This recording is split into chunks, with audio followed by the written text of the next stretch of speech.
স্কুলে পড়লেন না কেন, মাদ্রাসায় পড়লেন কেন? স্কুলের শিক্ষা তো এত বড় শিক্ষা না। আম্মু বলছে যে মাদ্রাসায় পড়ো, মাদ্রাসায় পড়লে একদিন বড় হবা। মূলত কারণ হলো আল্লাহকে খুশি করার জন্য মাদ্রাসা পড়তেছি। স্বপ্ন কি আছে? আমার স্বপ্ন আল্লাহকে খুশি করাই, একজন হাফেজ হবো, একজন ভালো মানুষ হবো, এটাই স্বপ্ন। আমার বাবা চাকরি করে, মা বাসায় কাজ টাজ করে, হাউস ওয়াইফ। বড় হয়ে মায়ের জন্য কি করবে? বলছিল আম্মু যে আমি মরার আগে যেন শুনতে পারি যে তুই হাফেজ হবি। আমিও আল্লাহর কাছে দোয়া করে যেন হাফেজ হইতে পারি। মায়ের স্বপ্নটা পূরণ করবে। মানে আল্লাহ তালার কাছে গিয়েছি, এখন আল্লাহ তালা ফিরাই দিবে না।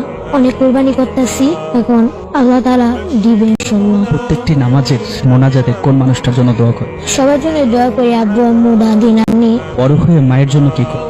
দেখি আল্লাহ তালার কাছে গিয়েছি, আল্লাহকে খুশি করার জন্য গেছি, যে আল্লাহ তালা যেটা ভাগ্যে রেখেছে ওইটাই হবে। মাকে এত বেশি ভালোবাসো কেন? জন্ম দিয়েছে আম্মু। একজন নবীজির কাছে একটা সাহাবী গেছিল যে ইয়া রাসূলুল্লাহ, আমার মার অধিকার কতটুকু আর বাবার অধিকার কতটুকু। প্রথমবার জিজ্ঞেস করছে, প্রথমে আমাদের নবী মুহাম্মদ সাল্লাল্লাহু আলাইহি ওয়াসাল্লাম বলছিল মা। দ্বিতীয়বার আবার জিজ্ঞেস করছে, তখনও বলছিল মা। তৃতীয়বার আবার জিজ্ঞেস করছে, তখনও মা বলছে। চতুর্থবার জিজ্ঞেস করার পরে তিনি বাবার কথা বলছে। তাহলে মার গুণ 70 আর বাবার 23 গুণ। দুজনের সমানভাবে দেখে।